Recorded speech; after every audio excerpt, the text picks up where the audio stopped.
a very interesting topic of physics, that is light, reflection and refraction.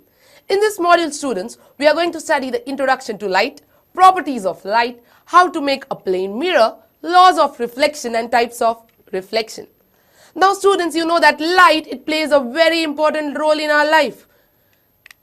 Now, oops, I can't see anything. What has happened is, even though my eyes are open, you can't see anything in a dark room. So basically, what happens here is, students, as soon as you switch on the light, you can see different object around you. So what happens? Let's understand this. When I switch on the light from the source, that will hit the object, and after hitting the object, it gets reflected. Once it gets reflected, it will enter the person's eye, and then finally, the person is able to see the different object around him. Light helps us to see this beautiful world. Coming to properties of light. You have already studied this in your lower classes. There are two properties of light, that is rectilinear propagation and reflection of light. Let's understand what you mean by rectilinear propagation. Linear word, student, it means straight. Rectilinear, it means light always travels in a straight line. The first property of light. The second property is very simple. Reflection of light. What do you mean by reflection? Reflection, it simply means when light hits an opaque surface, after hitting, it will bounce back. That bouncing back of light is called as reflection of light. So light has two properties, rectilinear propagation and reflection of light. Based on that, let's define light. What is light? Light is a form of energy that produces the sensation of vision. So students, as I told you, it's because of light we are able to see this beautiful world. Coming to how to make a plane mirror. There are three simple steps, students. First step is you take a transparent glass sheet. After that, you have to make one side opaque and the other side reflecting. To make one side opaque, simply coat it with a thin reflecting layer of silver. So first, we coat it with silver. Why silver, students? Let's understand this. Silver is one of the best reflectors of light. That is why we select silver. But nowadays, students, as you know, silver is really very costly. So instead of silver, we can also go for aluminium. Now, to protect silver, you have to coat it with one more layer. That is, you coat it with a red paint. Now, what I get here is, this is the opaque surface, and if you flip it back, that is the back side of the mirror, is the reflecting surface. The reflecting surface where we see our image, right? So now, students, how to represent a plane mirror? It's very simple. When you want to draw a plane mirror, you make a straight line with number of oblique lines in it. You can see that. Now, this oblique line and the straight line, what does that mean? This plane surface is called as the reflecting surface, that is your mirror, and the back side is represented by the oblique lines. So that is how a plane mirror is made. So in this chapter, out of the two properties, that is rectilinear propagation and reflection of light, we are going to study more about what is reflection of light. Now when it comes to reflection, let's perform a very simple experiment. We take a torch, I switch on the torch. Light from the torch hits the mirror, and after hitting the mirror, you can see it bounces back, right?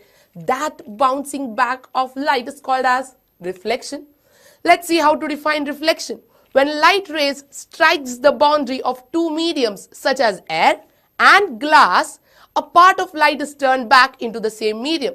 This is called as reflection of light. So in simple terms, reflection means bouncing back of light. Now students, the light which is coming from the torch is called as the incident ray. Now, where is it hitting? It is hitting the mirror, which is the opaque surface. After that, the light that turns back is called as the reflected ray. If I make a perpendicular in between, that is the perpendicular to the mirror, that perpendicular is called as normal. Now here you can see, students, the normal is making some angle with the incident ray. So the incident ray makes an angle with the normal, and that angle is called as angle of incidence. Similarly, the reflected ray is making one angle with the normal, and that is called as angle of reflection. So we have two angles, angle of incidence and angle of reflection. Based on this, students, we have laws of reflection. Laws of reflection is very simple. You have already studied this. The first law, it says the incident ray and the reflected ray lie on the opposite side of the normal. So if you see, the normal is in the center. On one side you have the incident ray, on the other side you have the reflected ray. So we say the incident ray and the reflected ray lie on the opposite side of the normal.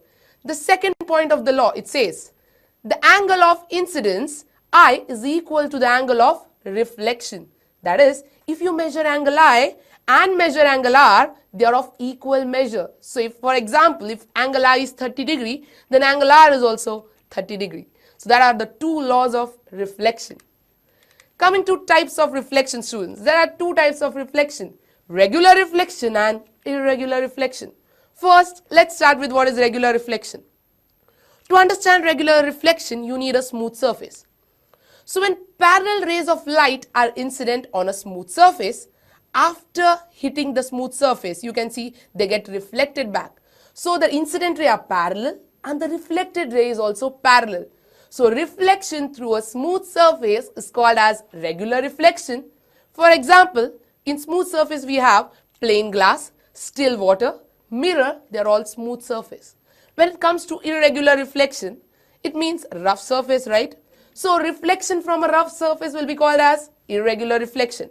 Let's understand what is the difference. The incident ray which are coming and hitting the surface, they are parallel, right? But after reflection, what happens is, you can see they get scattered here and there. So while coming, they are parallel, but while reflecting back, they get scattered. That is irregular reflection. So irregular reflection, it means reflection from a rough surface. Example of rough surface are concrete walls, running water, they are all rough surfaces.